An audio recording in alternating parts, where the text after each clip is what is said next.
Live from Fox 39 and your home team. Eyewitness News at 9 starts now. Local landlords shared the challenges they faced during the pandemic and are looking ahead to potential changes that could help them earn money that's been lost. A local school celebrates one teacher that's opened up her classroom for decades. She tells us why teaching is important to her. I'll keep coming here every year.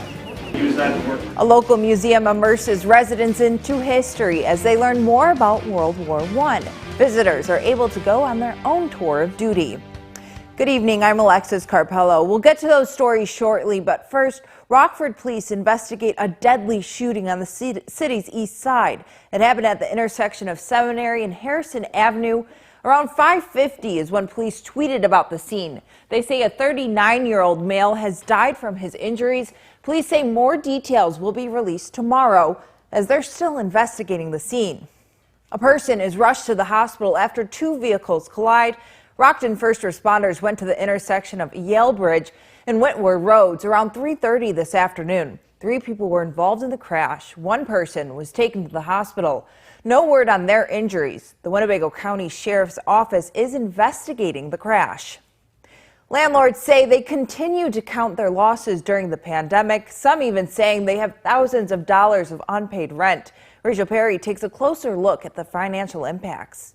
I've witnessed enough landlords who are having serious problems to know that it's a huge issue.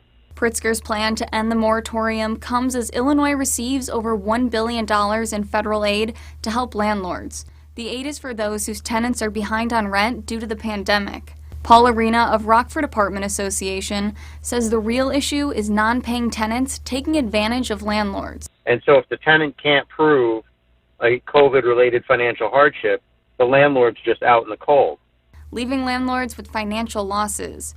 Arena says a recent example explains why some are choosing not to pay. They didn't act quickly enough to evict those people, and so those landlords have been unpaid since November of 2019 because there's nothing that they can do about it. Sean Morsey is one of those landlords waiting on $22,000 of overdue rent. Now, unfortunately, one hasn't paid rent since August of 2020.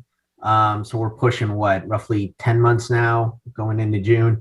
And then the other one has not paid rent since February of 2021. He's hopeful the new Illinois rental payment program will help both renters and landlords, but the program won't solve everything. If I'm able to recover, let's say $15,000 through IDA, that's a win, but I'm still eating close to $7,000, right? Like that's insane. Pritzker has since also signed House Bill 2877, sealing eviction records from March 2020 to March 2022.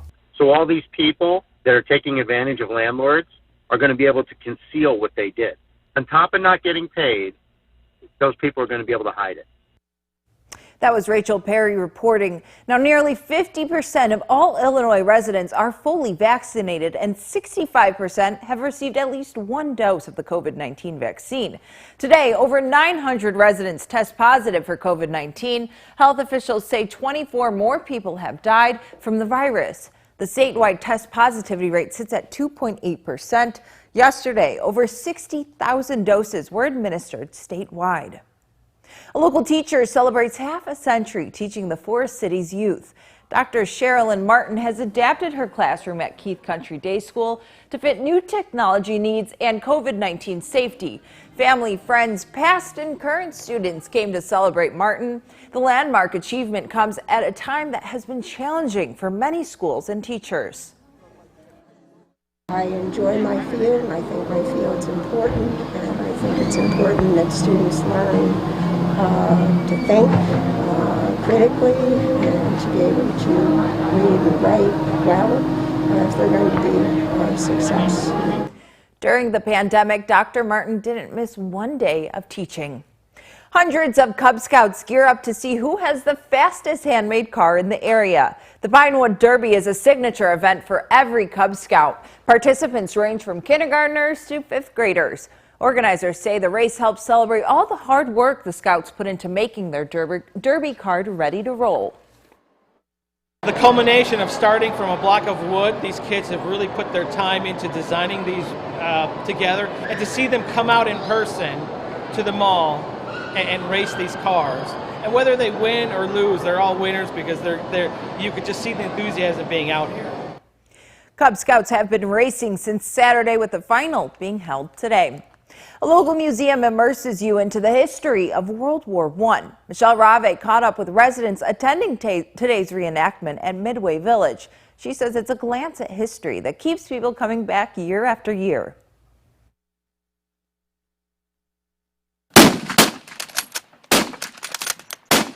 Get transported back in time to World War I as Midway Village hosts its annual reenactment event. I'm here with my parents, my mom, my dad, and we're here to just have fun. I've been a big history nerd for a long time, and I find it always fun to just go around and see the things other people enjoy as well. For Joseph Mesco, it's tradition coming to these events. I've been here multiple times. For the past years, I've been for the World War II and World War I. Yeah, it's always fun watching the battles, seeing the people, what they wear, everything to show off. It's amazing. For others, it's a way to learn about history. Rockford always has a really good World War I and World War II reenactments. You know, a lot of good history out here. So it's always fun to kind of reenact what's actually happened in the past. Dave Furnell is the reenactment coordinator and says it's gratifying to share his love for history with others. We have displays set up in most of the village's buildings, and we also have a World War I trench that we've built on property that we use for both the World War I and the World War II days. And we had to research those impressions, or we've had to research the pieces of things that were missing that we needed to complete a collection or tell a story. It's really wonderful. We have guests come from all over the region, and it's really fun to learn about what went on in World War I. It's a long time in our history, 100 plus years, and a lot of adults and children that come learn a lot about World War I. Reporting in Rockford for your home team, I'm Michelle Rave. Police in Springfield were investigating a shots fired call last year that's led to a man suing police. They thought they found an illegal drug that turned out to be his daughter's ashes. More on what happened next. Temperatures for us this afternoon able to climb back into the low 80s thanks to some sunshine here late in the day. Got a cold front coming in. Find out if that'll have a number or an impact on our temperatures as we head into tomorrow afternoon. All coming up in your most trusted forecast a little later. You're watching Eyewitness News, your home team, with Alexis Carpello, David Greenberg, and Chief Meteorologist Candice King.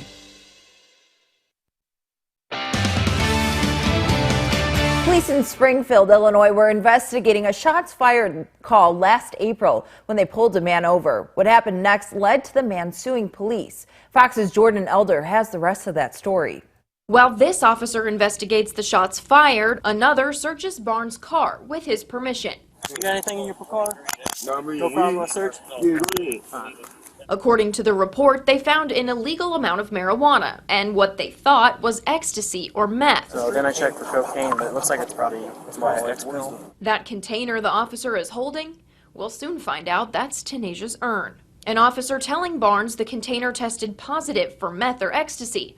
Barnes confused, asking to see what they found. And here's what unfolded. No, bro. That's my daughter. What are y'all doing, bro? That's my daughter, bro. Give me that, bro. That's my daughter, bro. This is his daughter's ashes that Greenberg got tested positive for meth. Barnes telling the officer, you know her, you know me. Officers went to test the contents again, but then they decided they believed him. Police giving the urn to Barnes's father, who was waiting up the street. You don't have to open it up. I'm not, but common sense, though, man. Come on. After 21 minutes in the back of the police car, Barnes was released and given a notice to appear. I'm just gonna give him a notice to appear on the weed. Okay. Aside from off dad and testing a dead baby ashes. That report from Fox's Jordan Elder. In a court filing, the officers say they're, quote, entitled to qualified immunity as their conduct was justified by an objectively reasonable belief that it was lawful. As for Barnes's daughter, she was just 2 years old when she was found unresponsive inside her mother's home. The mother and her boyfriend are both serving prison terms for the girl's death. Coming up later in sports, the Indy 500 is a week away, but in Formula One, one of the most iconic races on the planet took place. David Greenberg will explain why. Plus, it's been a summer-like weekend these past few days. Candice will let us know what we can expect for the work week in her first warned weather forecast next. You're watching Eyewitness News at 9.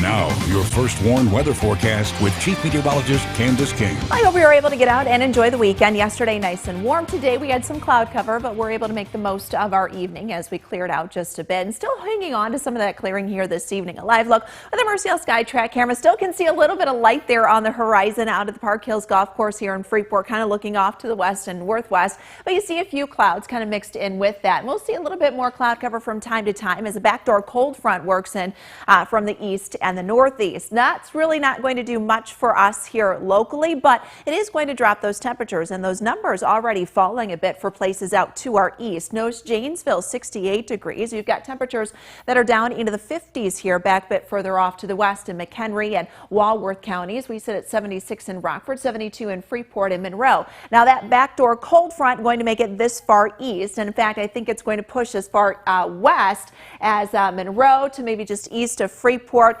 through Rockford and then down through Rochelle. We had a couple of sprinkles come through earlier, and even an isolated thunderstorm work out just to the west here of Elizabeth and Joe Davies County earlier this evening. And outside of an isolated sprinkle or two, that is pretty much going to be it. We'll keep that partly cloudy sky as we go through the night tonight. Here's where that front sits currently as those temperatures kind of drop behind that. A couple of thunderstorms firing up along that boundary there in southwest Wisconsin. That'll actually retreat back north as a warm front tomorrow, so we'll see those temperatures climb for the afternoon. But you can see really the difference there in those temperatures just by looking at the color contrast here on our map. Well, we've got the 70s a bit further to the south. Chicago, O'Hare there dropping to 58 degrees as that colder air rushes in. So we'll start our temperatures off tomorrow in the low 60s. A little bit further to the west, so let's say in Freeport and Foreston, and they're out towards Pearl City. You guys may be more in the mid 60s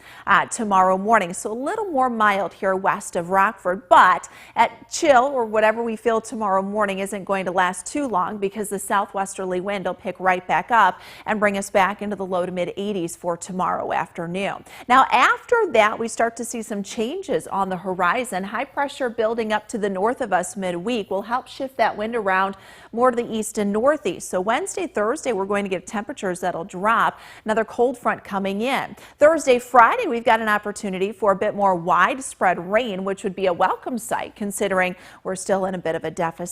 And we've got a few isolated showers that might pop up here as we head throughout the afternoon tomorrow, but there's no real forcing going on in the atmosphere. So outside of our temperatures warming and kind of reaching to a point where maybe we could get an isolated shower or storm to pop up, you see that here on Futurecast tomorrow afternoon. That is pretty much going to be it. We'll be a little breezy tomorrow with that southwesterly wind. Now we've got another system that comes in Tuesday morning, so a few showers, couple of thunderstorms Tuesday morning, nothing severe, but a cold front does come in from the northwest during the afternoon and evening on Tuesday. This could bring us a strong thunderstorm or two, mainly with some hail and some gusty winds as we get into Tuesday evening. That front then comes through on Wednesday, and that's where our temperatures will drop back. So we're down to 62 degrees here in Rockford. You've got an isolated shower, some patchy fog too. Some of that will develop during the early morning hours tomorrow. Back up to 86 for tomorrow afternoon. Winds from the southwest, gusting at times 20 to 25 miles per hour. Temperatures still in the 80s on Tuesday, 80 degrees on Wednesday. Should be pretty comfortable Wednesday afternoon, but look at that, Alexis. We've got the 60s showing up here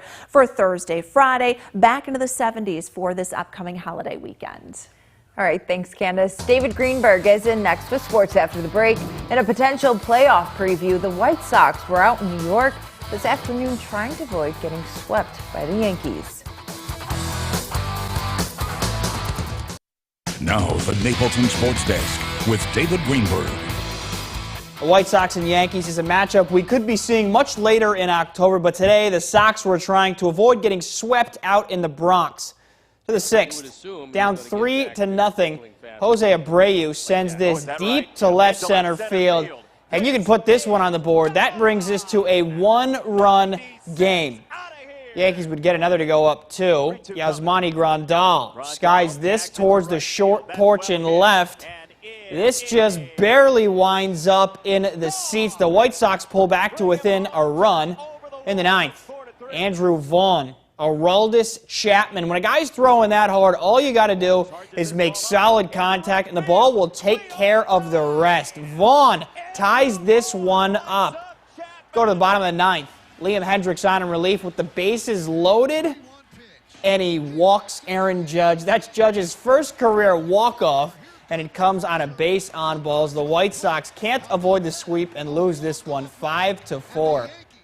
The soon-to-be 51-year-old Phil Mickelson held a one-shot lead over Brooks Koepka coming into today's PGA Championship.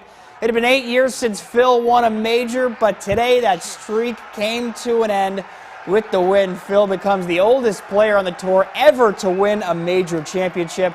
And how about this little nugget? His brother, Tim, was on the bag caddying for him this entire week. What a sight and what a perfect story this was. The gallery filled with fans, all so happy for the PGA champion, Phil Mickelson. The belief that I could still do it inspired me to work harder, and I just didn't see why it couldn't be done. It just took a little bit more effort. I just had to work harder physically to be able to practice as long as I wanted to, and I've had to work a lot harder to be able to maintain focus throughout a round. That's been the biggest challenge of late.